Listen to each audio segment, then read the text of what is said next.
Good morning, students. In today's class, we are going to discuss about extra network. In previous class, we have discussed about intranet and details of structure of intranet, etc. In today's class, we are going to see structure of extra network, application of extranet, advantages and disadvantages of extranet. Extranet అంటే ఏంటండి? Intranet అంటే within the connections and communication network connected within an organization which were provided by IP addresses, internet addresses for different computers that are in particular region. Whereas coming to the extranet, this was extended of intranet, means other than intranet, other than organization people, if they are provided with the IP addresses and access to use the network, that is known as extranet. దానికి ఎలా ఉంటుంది అనేది ఒకసారి structure తో చూద్దామండి. Structure తో చూస్తే మీకు బాగా అర్థమవుతుందండి. ఇదొక ఇంటర్నెట్ అండి, ఇదొక ఇంటర్నెట్. ఒక కంప్యూటర్, CPU అన్ని కనెక్ట్ అయి ఉంటాయండి. ఇది ఫైర్ వాల్ అండి, చూడండి, ఇది ఫైర్ వాల్, ఇది ఫైర్ వాల్ అండి. Okay, these are firewalls. So firewalls అంటే ఏంటంటే సెక్యూరిటీ సిస్టమ్.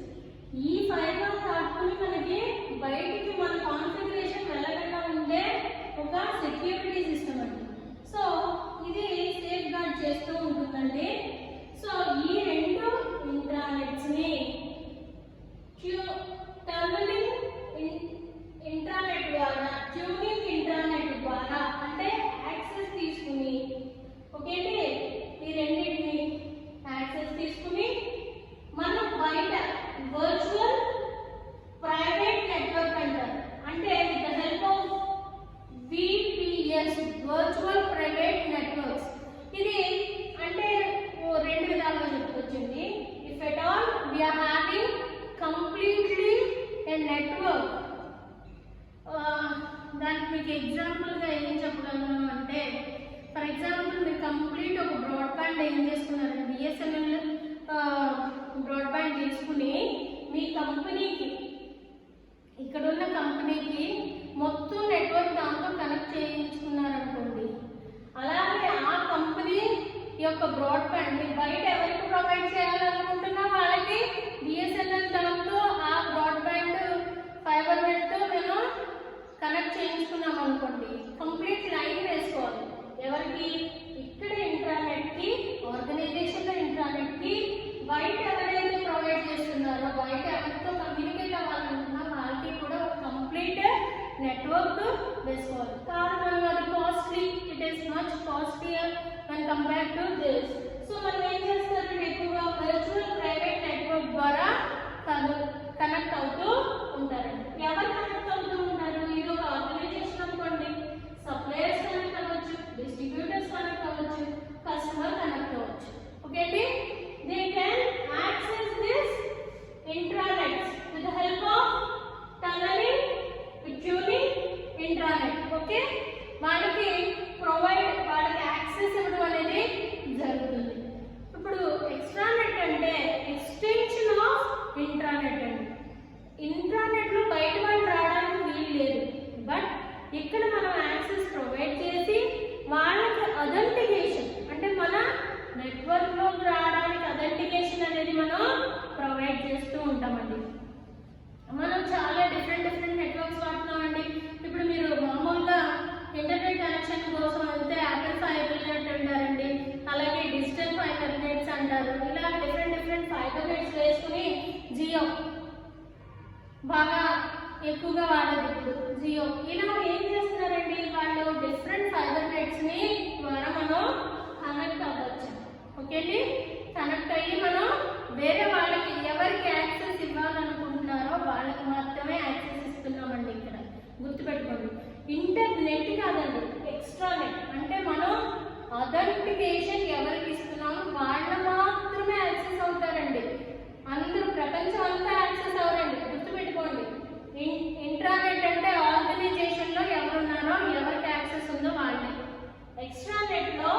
2 ఇంట్రానెట్స్ ఉన్నా బయట ఎవరికైతే నువ్వు యాక్సెస్ ఇవ్వాలనుకుంటున్నావో నీ కంపెనీకి సంబంధించిన సప్లయర్, నీ కంపెనీకి సంబంధించిన డిస్ట్రిబ్యూటర్, నీ కంపెనీకి సంబంధించిన కస్టమర్, వీళ్ళకి మాత్రమే నువ్వు యాక్సెస్ ఇస్తావు. ఎప్పుడైనా చూసారండి, మనం ఒక వస్తువు కొంటే ఏదన్నా దానికి మనకి ఒక ప్రొడక్ట్ కోడ్తో లింక్ అవ్వడం మేడం మనకు చెప్తారు. ఆ ప్రొడక్ట్ అంటే మనం కొనుక్కున్న వస్తువు యొక్క బార్ కోడ్తో లింక్ అవుతూ ఉంటాం. అంటే వాళ్ళకి మాత్రమే యాక్సెస్ ఇవ్వడం అనేది జరుగుతుంది.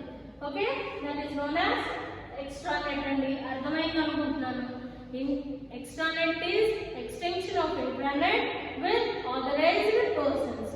Okay, this is somewhat an expensive thing అండి, కొద్దిగా costly when compared to intranet. Okay, so దీని అప్లికేషన్స్ ఎక్కడెక్కడ వాడతారండి?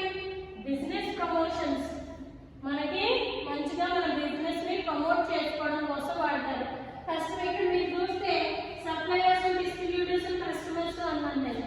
వీళ్ళందరికీ యాక్సెస్ ఇవ్వడం వల్ల ఏమవుతుందండి, అసలు ఏంటి ఆథరైజ్డ్ ప్రొడక్ట్ ఏంటి, సర్వీసెస్ ఏంటి అనేది వీళ్ళతో ర్యాపోతో డిస్కస్ చేసే అవకాశం ఉంటుంది. ఓకే అండి, బాగా వినండి.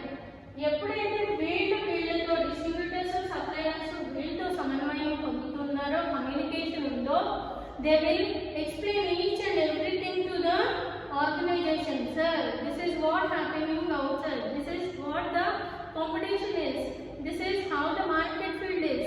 So the supplier will tell if this is going to be taken at present price, it will be more cheaper for you, it will be flexible for you, it will be effective for you అని వీళ్ళు మాట్లాడుకోవడం అనేది జరుగుతుందండి. ఎప్పుడైతే ఒకరితో ఒకరు మాట్లాడుకుంటున్నారో business promotions అనేవి పెరుగుతూ ఉంటాయండి. At the same time, supply chain management means in our organization when you need the raw material, how you wanted to distribute, if there are any problem, what the customer is expecting from you, in what time. ఇప్పుడు చూడండి, ఒక్కొక్క time period లో ఒక్కొక్క దానికి sale బాగా పెరుగుతూ ఉంటుంది. మనం సమ్మర్ లో ఏసీస్ బాగా కొంటారు, కూలర్స్ బాగా కొంటారు, వాటర్ బాగా, డ్రింక్స్ వాటర్ అలాంటివి ఎక్కువగా అవుతాయి. డిఫరెంట్ డ్రింకింగ్ ప్రొడక్ట్స్ అనేవి, కోకోనట్ వాటర్ అని, జ్యూసెస్ అని, ఇలా వాటికి డిమాండ్ ఉంటుంది. అవునండి, సీజనల్ వైజ్. సో అలాంటప్పుడు మన ఆర్గనైజేషన్లో మనం ఒక డ్రింక్ కంపెనీ ఉన్నాం అనుకోండి, ఎక్కడ అన్నీ అయిపోతూ ఉంటాయండి. మనం ఏదైనా వస్తువు తయారు చేసినప్పుడు ఆ వస్తువు యొక్క నాణ్యత, at the same time quality and taste, ఎవరికైనా సరే కస్టమర్కి అది నచ్చితేనే కొంటాడు. సో ఈ సప్లై చైన్ మేనేజ్మెంట్లో ఏం జరుగుతూ ఉంటుందంటే, మనకి రా మెటీరియల్స్ ఎంతవరకు ఉన్నాయి, డిమాండ్ ఎంతవరకు ఉంది, సప్లై ఎంతవరకు ఉంది, మనం ఎంతవరకు సప్లై తగ్గట్టుగా, డిమాండ్కి తగ్గట్టుగా సప్లై చేయగలుగుతున్నాం, ఆర్గనైజేషన్లో ప్రతి వర్క్ కరెక్ట్గా జరుగుతుందా లేదా. ఎప్పుడైతే ఈ ఎక్స్ట్రానెట్ ద్వారా ఆర్గనైజేషన్ మొత్తం బయట లోపల, అంటే మీరు ఇక్కడ చూడండి, ఒక చిన్న సర్కిల్లో నేను ఎక్స్ప్లెయిన్ చేస్తాను. మీది ఆర్గనైజేషన్ అండి, సరిగ్గా డైరీ అనుకోండి. ఇక్కడ మనం ఈ డైరీ ఫామ్లో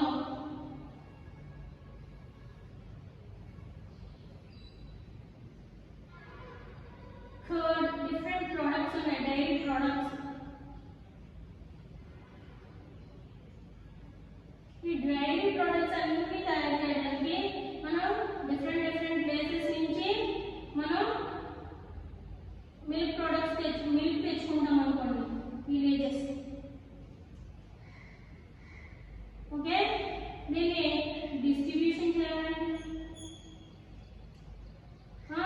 హోల్సేలర్స్కి, రిటైలర్స్కి వెళ్ళాలి. డిస్ట్రిబ్యూషన్ ఛానల్ అందరూ సింపుల్గా చెప్తున్నానంటే డిస్ట్రిబ్యూషన్, సేల్,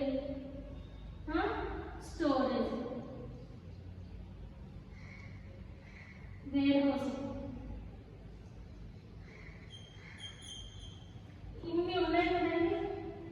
సో మీకు ఒక డైరీ ఫామ్,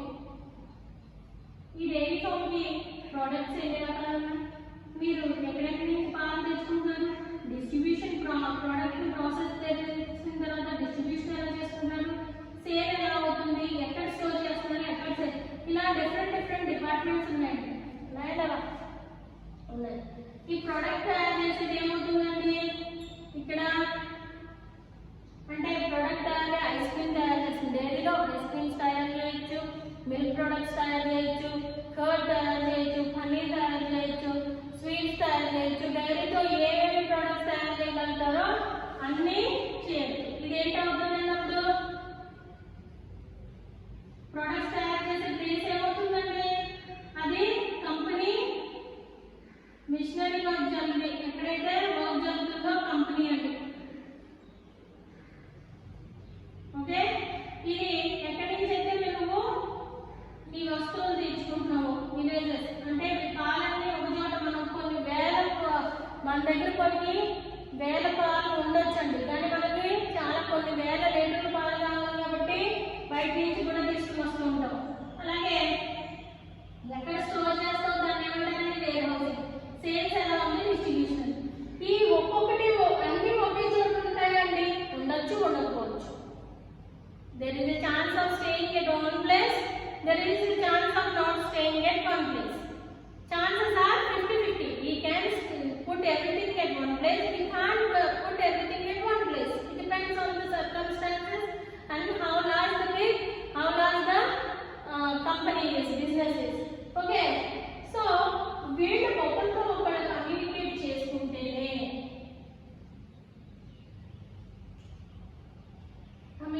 చేసుకుంటేనే ప్రోడక్ట్ సరిగ్గా ఇది అవుతుంది. That is known as supply chain management.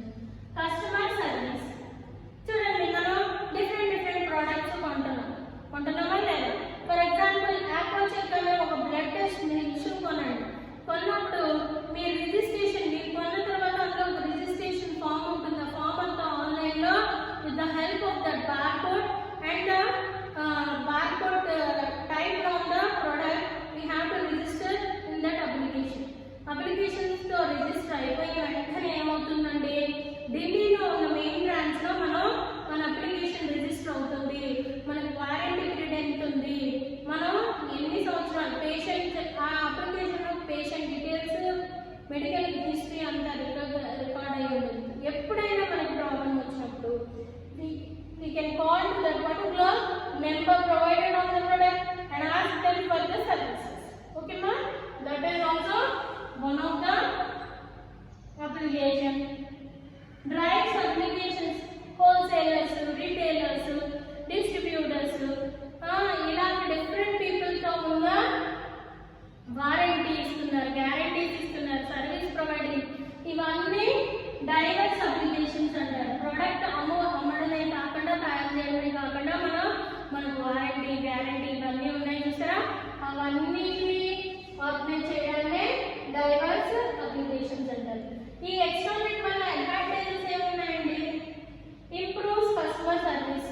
చూసారా, ఇందాక నేను చెప్పినట్టు ఏదైనా ఒక ప్రోడక్ట్ కొనుక్కుని మనం దాంతో రిజిస్టర్ అయినప్పుడు మనకి ఇప్పుడు మనం ఏది కొనుక్కున్నా, వాషింగ్ మిషన్ కొనుక్కున్నా, టీవీ కొనుక్కున్నా, లేకపోతే ఫ్రిడ్జ్ కొనుక్కున్నా, ఏది కొనుక్కున్నా మనం కస్టమర్ సర్వీస్తో ఏ చిన్న ఫాల్ట్ వచ్చినా మనకి వ్యారంటీ పీరియడ్ ఉంటే మనం కస్టమర్ సర్వీస్ని కాల్ చేసి వాళ్ళతో సర్వీస్ తీయించుకుంటున్నాం, చేస్తున్నారు. సో కస్టమర్ సర్వీస్ని ఇంప్రూవ్ చేస్తుందంటాం. Delivery of accurate information. ఈ ఎక్స్ట్రానెట్లో ఏమవుతుందంటే ఎవరైతే ఆర్గనైజేషన్తో కనెక్ట్ అయి ఉన్నారో వాళ్ళకి ఎగ్జాక్ట్ యాక్యురేట్ ఇన్ఫర్మేషన్ ఇవ్వడం జరుగుతుందండి. ఎందుకంటారా, మన ఇద్దరికి మధ్యన no third party is playing the game here. So the supplier, distributor or customer is directly interacting with the organization. So there is no middleman in between. So the information given to the customer or supplier or distributor is completely accurate and genuine. No third party is involving in the middle. Okay. So the security and the communication and the information is much more valuable. Okay. ఇది ఇకపోతే ఇంకేం జరుగుతుందండి advantages అంటే, ఒకే line, ఒకే communication channel ఉండడం వల్ల బాగా కమ్యూనికేషన్ పెరుగుతుందండి. We can know the supplier and distributors plus, వాళ్ళ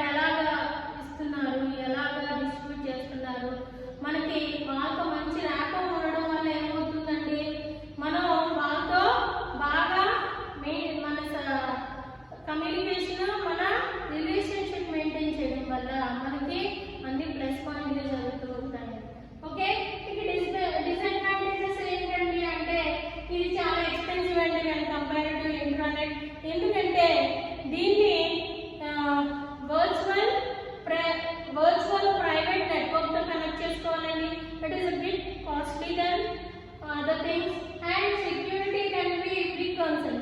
చూడండి, ఎప్పుడైతే మనం ఆథరైజేషన్, మీరు చూసారా బయట వాళ్ళకి ఆథరైజేషన్ ఇస్తున్నాం, ఇచ్చేటప్పుడు ఏమవుతుందండి, ఆ సెక్యూరిటీ కన్సర్న్ గా ఉంటుంది. కన్సర్న్ అంటే మనం భయపడుతూ ఒక్కొక్కసారి ఏమవుతుందో అనే ఒక భయంలో ఉండొచ్చు. ఎందుకంటే ఇప్పుడు సప్లయర్ ఎవరికైతే అథెంటికేషన్ ఇచ్చామో అథెంటికేషన్ తీసుకున్న ఆయన జెన్యూన్ గా లేకుండా వాళ్ళు ఏమైనా మిస్యూజ్ చేస్తే అప్పుడు మనకు ప్రాబ్లం అవుతుంది.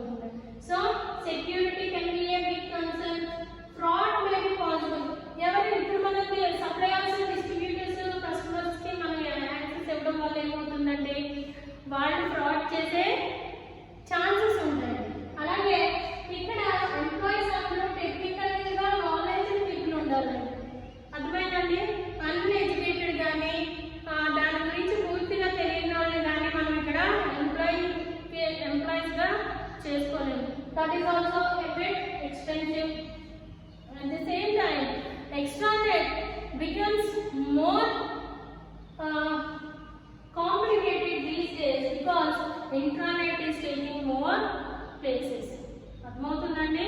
ఇన్ఫర్మేషన్ చాలా ఎక్కువగా ఇంటర్నెట్ లో ఉండడం వల్ల ఎక్స్ట్రానెట్ కాస్త తగ్గుతూ వస్తుందండి. These are the advantages, disadvantages, application and structure of extranet అండి. This is mostly in examination. If he has the structure of extranet and application, you can write all these things for 10 marks mark.